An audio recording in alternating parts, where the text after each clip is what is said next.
How's it going, friends? Reckless Yuki here. I hope you guys are doing awesome, and in this video I'd like to do a product review of the Creative Sound Blaster E5. And before we get into it, I need to disclose to you guys that I did not pay for this unit. This was sent out to me by the fine folks over at Creative for review on my channel.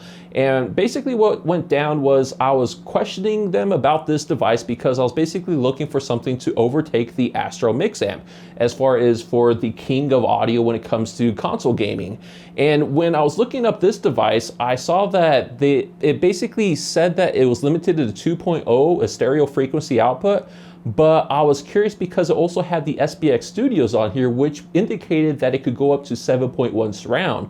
So after contacting them and asking them this specific question, saying that I want to overthrow the ASTRO, give me something that will do it, they gave me this and just said, go ahead and test out to see how you like it. And I have to say, for console gaming, this does not overtake the ASTRO as far as a king for console gaming. And that's mainly due to the fact that this cannot operate at a surround sound because it's not able to decode Dolby Digital for the consoles in order to give you that surround sound experience. But this does do surround sound when it comes to PC gaming, Windows PC gaming, not Macs, however.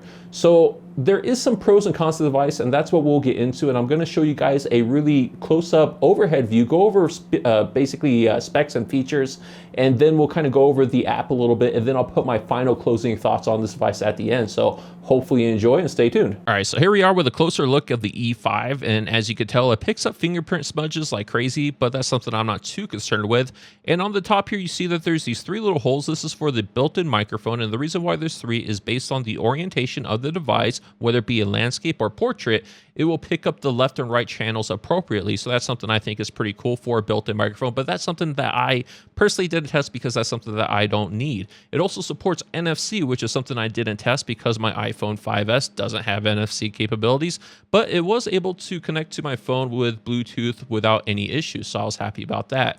On the bottom here, there's this nice rubber surface or rubber padding, and this is for when you're at the coffee shop and you have it on the table and someone bumps into it, it's not going to really slide off the table and, you know, crash on the floor or take something with it. So I think that is also nice to consider of Creative to build in for the device with caution and care.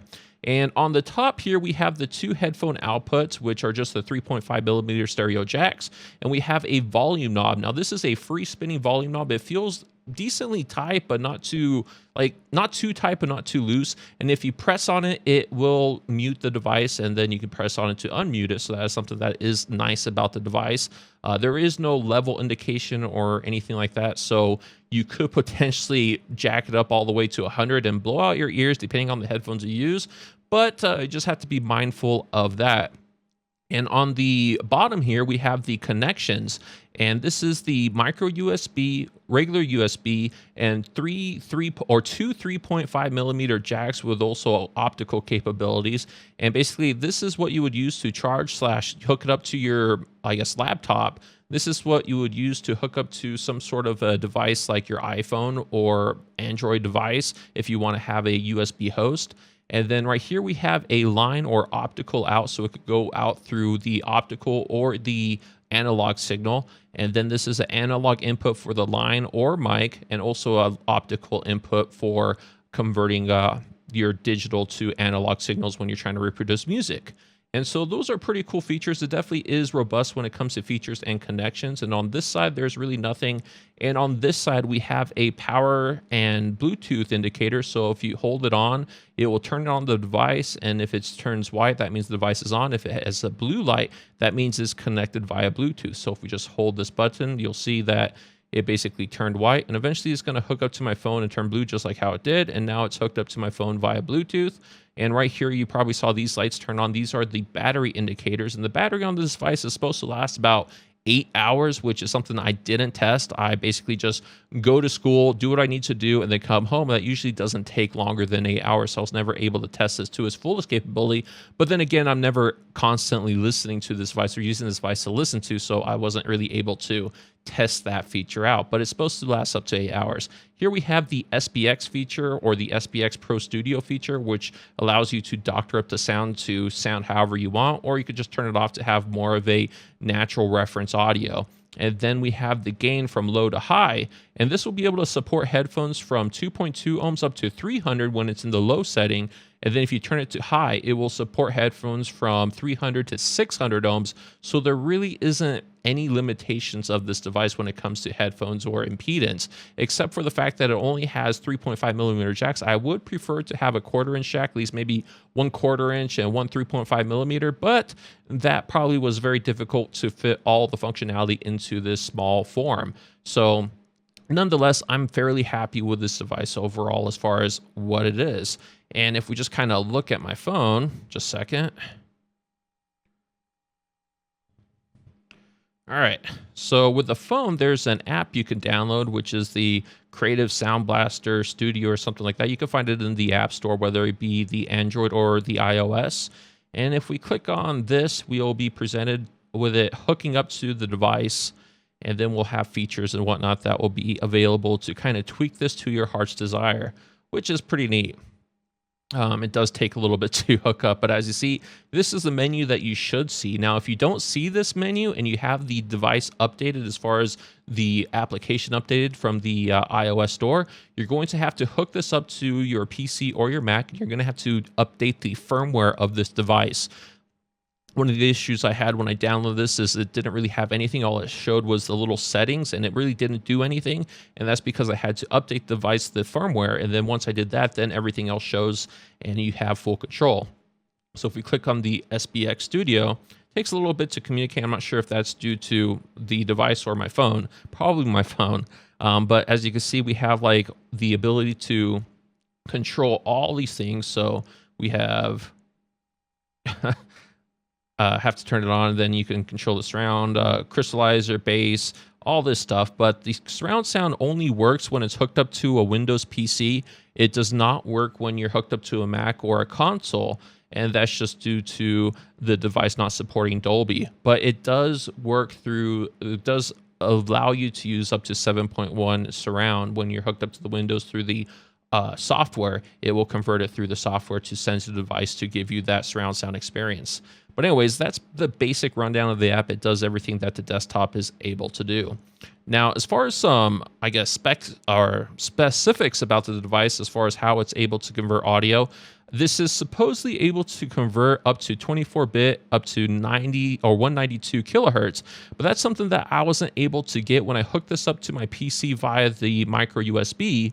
I was only able to select about 96 kilohertz, which is kind of interesting because my Sound Blaster X7 is able to select up to 192 kilohertz, the full amount, which this is advertised, but I wasn't able to select it, so I'm not sure what the issue was.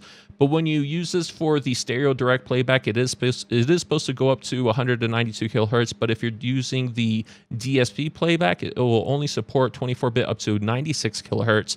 And then the mic recording is up to 96 kilohertz. If you use the optical in, it's limited to 96 kilohertz. And if you use this through the audio streaming from the mobile device, with the iOS playback, it's able to go up to 24-bit to 96 kilohertz.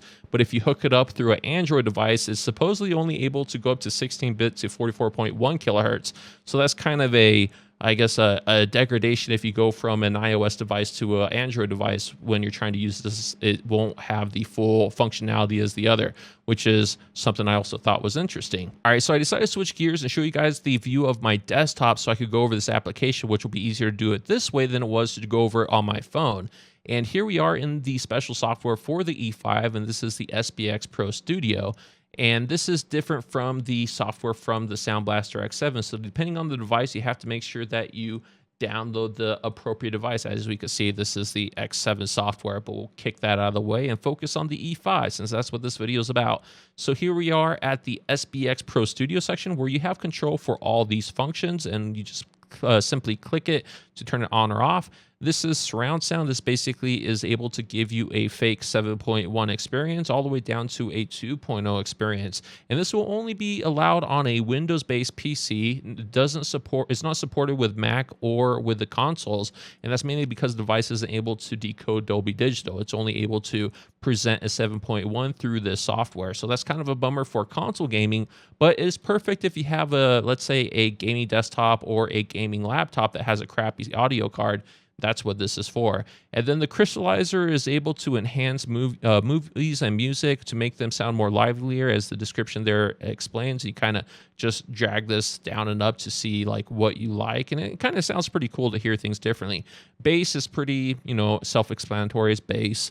Smart volume is something that I really love about this device. So if you ever watched a movie on Netflix or, some sort of a streaming site, and you could tell that the dialogue or the regular kind of more or less normal scenes are kind of low volume, but then it goes to an action scene and then everything just gets cranked up and it gets super loud. So you're sitting there always fighting to lower and raise the volume, which makes it kind of annoying. Well, this will allow you to basically add a compressor where it kind of takes the highs and lowers them, takes the lows and raises them to a more evened out audio listening experience, which is something that I definitely love. And it has a normal mode, loud mode, just to basically crank everything up, and then a night mode just to basically crank everything down. So a really cool feature, one of the things that I love about Creative. And then Dialogue Plus is a feature that you're able to enhance vocals or enhance dialogue within movies. Something I don't really use. Now, next up is Crystal Voice, and Crystal Voice isn't something that I used at all because I don't really need it. But if you guys are interested, it's something that you can use, and you can select which you want for a recording device, whether it be the internal mic of the unit or an external mic, basically that little port on the back that I showed you, that 3.5 millimeter jack port. As far as I could tell, I'm not able to set it, or maybe I am. Check. I don't know. Oh, no, not set as check. All right. I had to make sure that my recording software didn't switch it damn it, I didn't want to do that. Okay. Turns out what this button does is it changes from the mic that you want into the internal mic as your default. And that's something that I definitely don't want to do since I'm using my Complete Audio 6 as my audio interface. So go back here, set this as default, and make sure that this is still doing what I need it to do. Yes, it is. All right. Sorry about that. I never pressed that button before. But here you go. You can select which sort of mic. So whether you want the internal mics of the 3 points like I showed you, or if you want the external mic of the little jack on the back. And I didn't really use this, like I said, but it's something pretty cool. You could do things like morph your voice if you want. So you could have a neutral, or you could have an elf, female to male, male to female. So if you do any sort of online trolling or just, I guess, prank calls, you could use this to do things like that. A scrappy kid. Unstable. So yeah, something that might be pretty cool, but once again, I did not test any of this, but it will be good for you guys who have maybe gaming headsets that might not be so good. This will definitely doctor it up to make it sound like a more expensive microphone. And then here we have Scout mode, which is something that is super cool. It basically tweaks the audio frequencies to give you a more distinction between enemies and kind of allows you to have basically a better sound whoring experience. So something that I think is pretty cool. So here we are with speakers and headphones. You can set this to virtual 7.1 surround sound or stereo. And if you want to take advantage of what you did in here, you have to make sure you use the speaker headphone area and set it to virtual 7.1 surround. And then also direct mode is something pretty cool to kind of hear a better signal from the original source, which is something I like using. And then everything else I didn't really mess with. And then we have the mixer, which is a true mixer, unlike the old ASTRO mixers where it basically kind of toggled between voice and game. This is a true mixing experience where you have full control as far as how you want things to come into the device and be played back to you.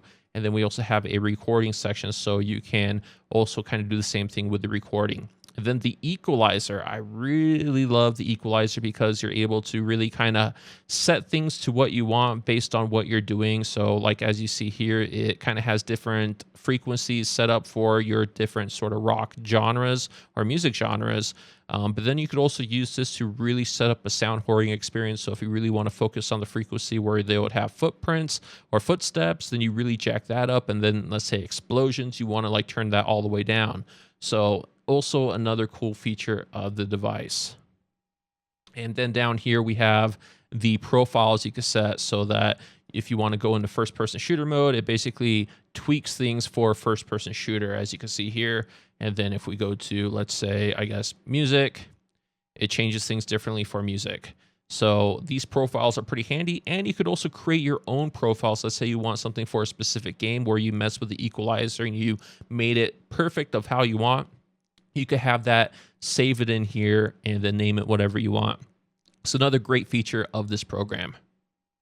All right, welcome back from all that boringness. Now I'd like to put my final thoughts on the E5 and basically answer the question as far as who do I think this product is for. Now, if you are a console gamer, I would highly recommend not getting this because you're more than likely wanting to get that surround sound experience, and this cannot decode Dolby Digital, therefore it cannot give you that surround sound experience that you so desire. If you are a PC Windows-based gamer with a crappy motherboard that has a poor audio output, or you could be on a laptop that also has a poor audio output, then I would say this is definitely for you. If you want to have a nice audio setup that doesn't take too much room, especially for the laptop gamers out there. I know that there's plenty of laptop gamers who probably want an improved audio experience when it comes to their gaming. I would say that this is definitely a perfect device for those guys, but right around the corner, they're coming out with something called the G5, which I would more recommend for those users as well as the console guys out there. If you're a console guy looking into this device, I would say that you should hold off and wait for the G5 once the G5 actually hits shelves. So kind of iffy on this, but what this would really shine for is the PC gamers out there who want to also listen to their mobile devices without having to hook up a wire to this, because it has that battery and is able to give you some great audio quality, better than the headphone jack of your mobile device, and basically give you an improved audio listening experience. So it's kind of up to you as far as if you value this device or not. And I think this is a great device for all the functionality it has, but that's only if you can take advantage of all the functionality. Now, myself, what I basically use this for is basically just an external DAC for my MacBook when I'm at school, because whenever I'm sitting here gaming, I like to use the X7 because the X7 is just a badass device. And this is just basically something I tote around in my school bag when I go to college, just to kind of listen to audio in a better, better quality than what my MacBook Pro can provide. My MacBook Pro's output is pretty much crap. And what I used to use is this, which is a Native Instruments Tractor Audio 2. And this was only able to go up to about, I think, 24-bit up to 48 kilohertz, where this is able to go up to 24-bit up to 192 kilohertz. But like I said, I could only manage to get up to 96, but that's still better than this. But is the quality like superior to this? Like, it was very difficult for me to even hear any difference at all. I'm not even sure if I did. I think it might have been slightly placebo for me trying to listen to this really extensively, trying to hear a difference, but I didn't really hear anything. But I have to say, I do like this device. Now, let me know what you guys think in the comments below if you made it this far in the video. I do apologize, it was a long one, but when it comes to product reviews, I like to try to go through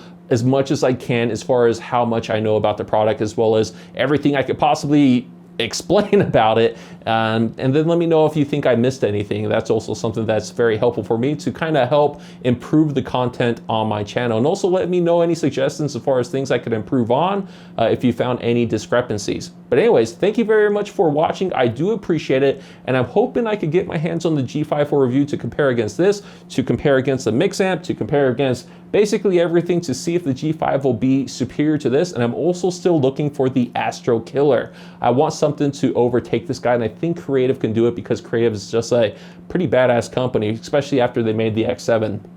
But anyways, that's it for the video. I'll stop rambling. Have a good one. Thanks for watching. Bye-bye.